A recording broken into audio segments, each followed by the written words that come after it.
Some of you will know where this is going before I even say a word. But for those of you who don't, let me ask you a couple of questions about this pineapple I'm holding here. First question. How in the world could a pineapple teach us about the biblical doctrine of stewardship?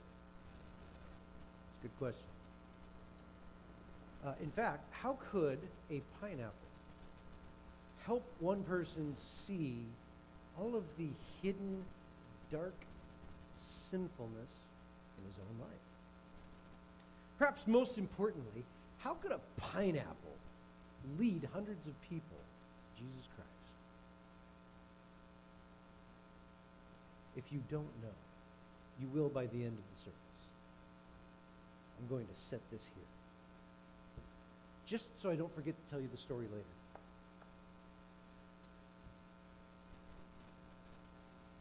We are talking about what it means to be consecrated. In our denomination, there are 7 what we call core values, things that we emphasize and we prioritize. And these are the 7 core values. I've gone through the first 2. Today we're going to be looking at this third one here, stewardship, which means everything that we have is God's. Everything we have is God's, which is easy to say. Tough to remember, though. I know that because I have to remind myself frequently. And sometimes I forget to remind myself.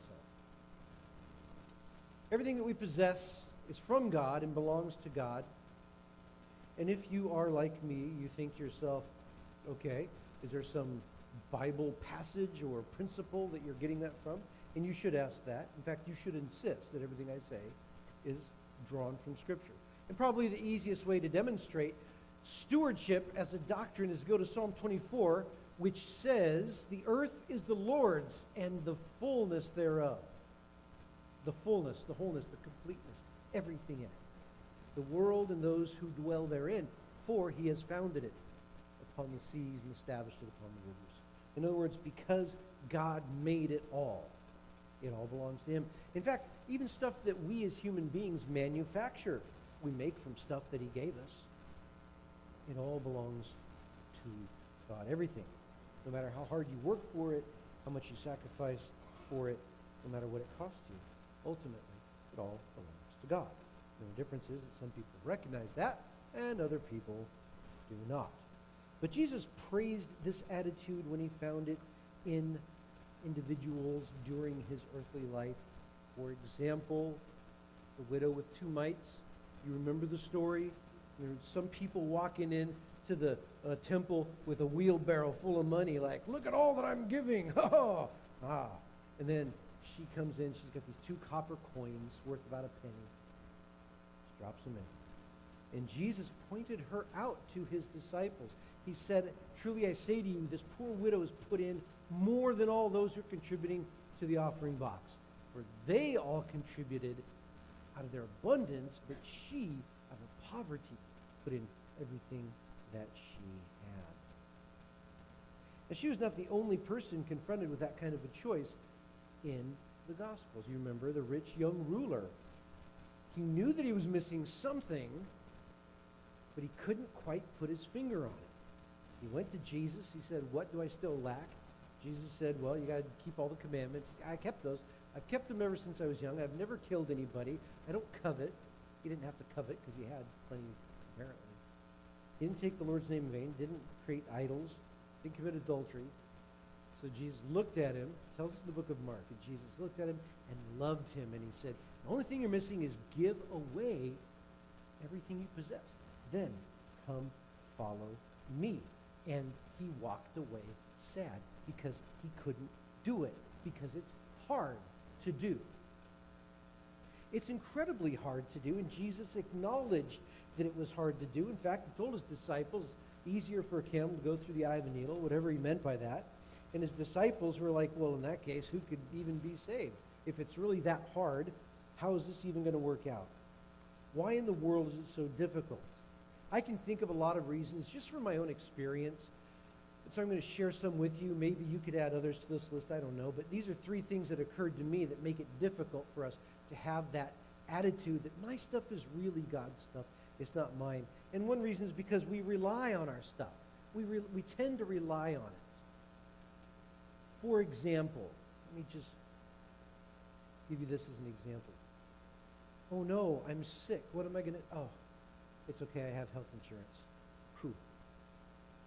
Now, it's okay to have health insurance, but shouldn't we say, it's okay, God is in control, and I have health insurance, rather than the other way around? Oh, I have health insurance, I'll be okay. Oh, and I've got God too. You see the problem with getting those two switched around? Oh no, I've got an emergency. Oh, that's okay. I got a little bit of money saved up. Oh no, I can't work anymore. Oh, it's okay. I've got a retirement that I can rely on. There's nothing wrong with any of those things, but where's your reliance? Where's your trust?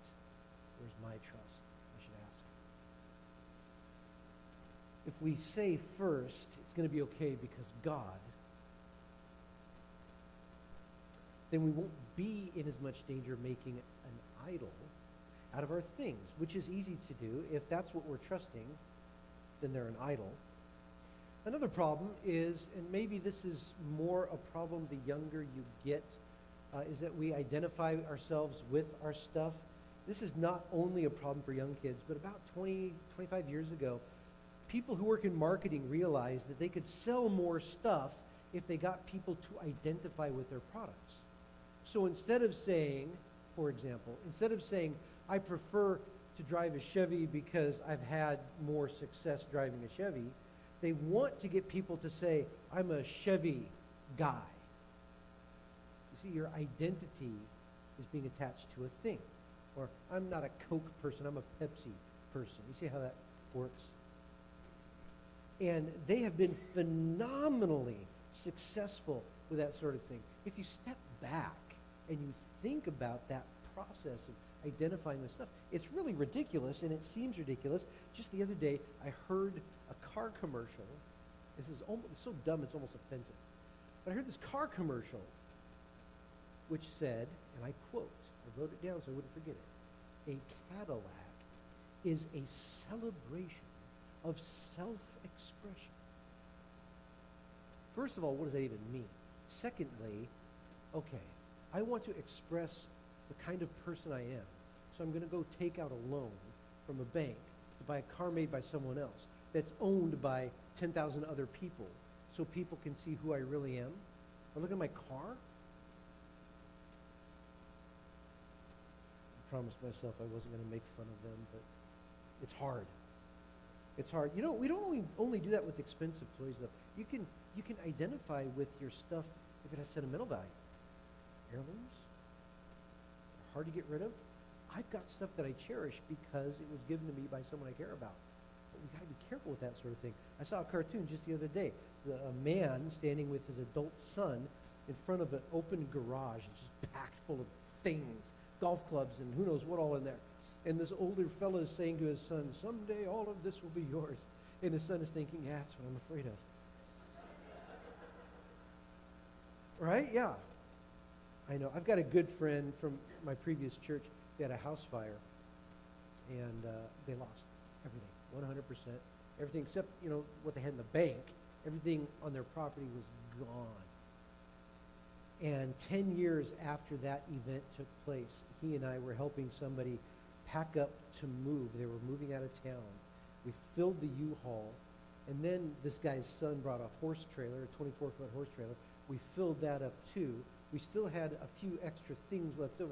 We got to about 7 p.m., and this friend of mine who'd had a house fire, he looked at me and kind of under his breath, he said, I'm so glad everything I owned got burned to the ground a couple years ago because this is ridiculous. Well, we can also become attached to things. We can become attached to our stuff. And in order to illustrate that, I'm going to tell you a story about a pineapple, or a bunch of pineapples. Now, some of you will have heard this story before. It is a true story that was related and then written down by a missionary named Otto Koning. How many have heard the pineapple story before? Sweet. This is going to be new for most of you. So glad. He was a missionary to New Guinea. Now, this is way back in the 70s, 60s, 70s. So that part of the world was just opening up after World War II. And the tribe that he and his wife went to live with, they were open to having foreigners live there. House, a little store where they could buy stuff, trade for stuff that they couldn't manufacture on their own. But one thing that was just a way of life for the people of that tribe was stealing. It was just, if you saw something and nobody had their hand on it, take it. He and his wife would invite people up to their house to eat dinner with them, to get to know them, to visit with them. And then after they left, they'd find stuff missing. He'd go down to preach in the village and see him wearing his stuff as he preached to them, like adding insult to injury. And so he would lay into that. This is a violation of God's command. Stealing is a sin. Sin deserves judgment. You're in danger of God's judgment for cherishing this attitude of theft and covetousness, and he would just get so worked up about it. But most of all, his pineapples. When you can't get food you're used to, it begins to get kind of tedious to eat food that you're not used to, that you don't like. But he loved pineapples. And in New Guinea, pineapples grow really well. And apparently they grow in these little bushes. They're not, I thought they were trees, but they're kind of low bushes. And he planted a whole bunch of pineapples. And he would grow them, and he would weed around them. He even sometimes hired people from the village to come and work his garden. And always, just before they were ready to pick, just before they were ripe, they'd go missing. And he couldn't get a pineapple to save his life. Didn't matter how many he planted. And he'd go out there and he just gets so frustrated. The pineapples are missing. Again, they're gone. I'm not making this up. He imported a German shepherd to guard his garden. And there were a couple problems with that. First of all, they found ways around it anyways. But secondly, they were so scared of the dog, they wouldn't come up to the house to talk with him about Jesus, let alone, they were scared of it. They'd never seen a dog. They got rid of the dog. This went on for 7 years. He would preach to them. He would find his stuff missing. He would lose his pineapples. And he was making no headway. In fact, not one convert, not one profession of faith or baptism. He heard from other missionaries miles and miles away. These people are receptive to the gospel. But these thieves he was working with were not. And as a pastor, I can imagine what it would feel like to preach for 7 years without seeing any fruit. Okay. Yeah, that was a joke, but most of you are afraid to laugh. That's okay. But in a way, it's not a joke. To labor for that long. After 7 years, he really needed the furlough that he was scheduled to take. So missionaries, when they go back home from the field, it used to be called furlough. Now it's called home assignment. Anyways, he and his wife went back. And he knew he couldn't keep preaching to no effect for a bunch of people who were just going to rob him blind. And he was at a loss. So he and his wife, they went to a conference. And this conference was about consecrating your entire life, all of yourself, everything you are, to God. Consecrated, Lord, to thee. That's what the conference was about. And he started to realize as he sat through that conference that he was putting too much emphasis on his stuff that was getting stolen. And really, those things all belong to God anyways. And so he went through a time where he had to consecrate his pineapples to God. Give them up. We're taught that we've got rights and we've got, things, nobody can take our rights from us, and we got the right to do this, the right to do that.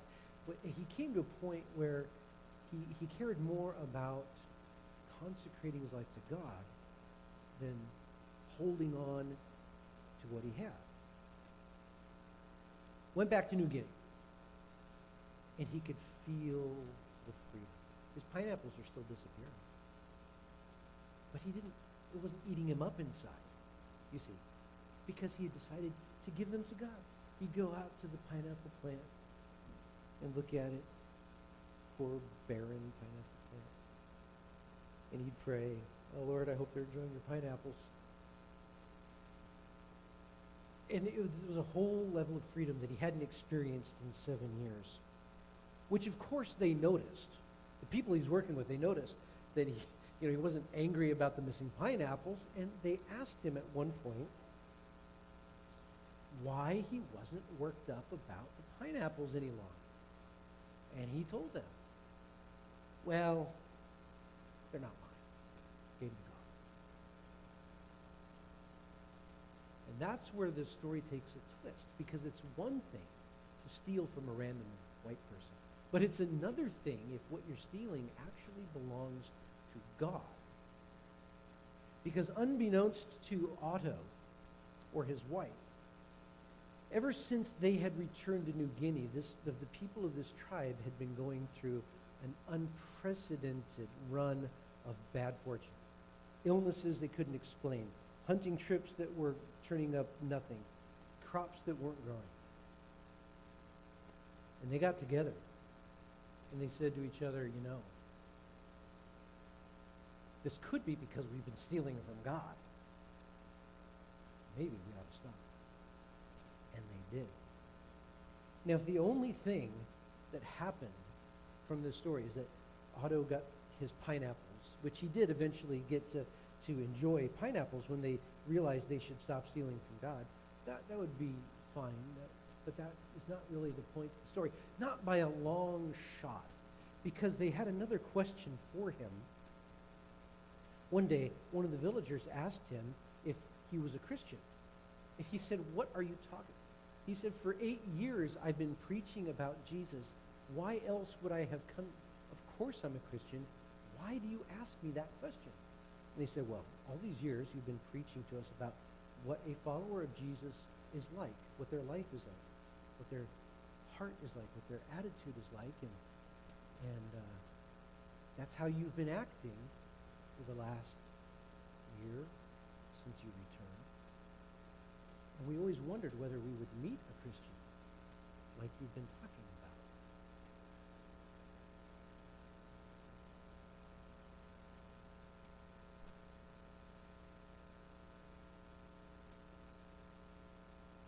I don't know if any one of us can imagine what it would feel like to be told by someone that we've been witnessing to for years that they had no idea that you yourself were a Christian because of your words or your attitude or your behavior. I can only imagine the tears he must have shed in his private prayers. But the real conclusion of the story isn't that he got his pineapples back. It's not even that the pineapple garden became so abundant that he had all he could eat, plus he was able to share with the tribe, plus they started exporting pineapples to other places to raise money for things around the village. The real point of the story is that was the thing that caused the dam to burst. And that became one of the strongest Christian strongholds in that entire area. Hundreds of people gave their lives to Christ. Now, here in the United States, the idea of consecrating all that we have to God, well, like I said, it's easy enough to say. But think about how important that is because of all that we have been given. All the freedoms, all the spare time, all of the stuff in the stores. I literally just drove into Boone this morning at 7 o'clock and bought a pineapple.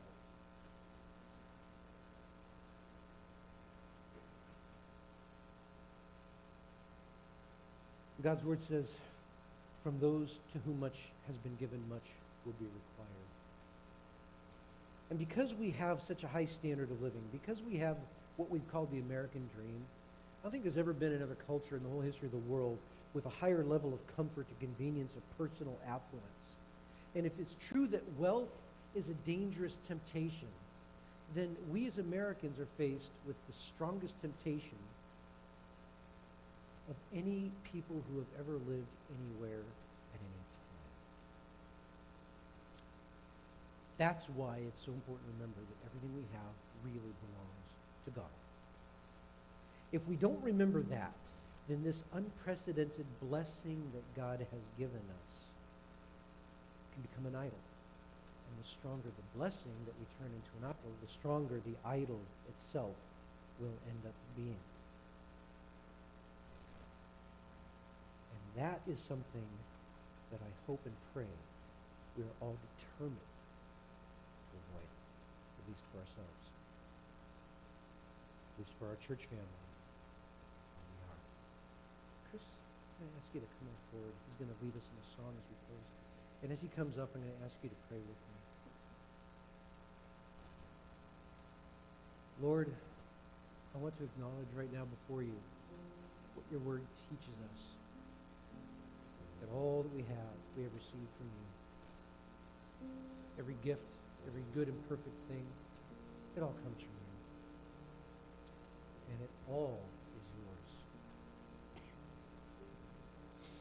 And all of it, Lord, is for your glory.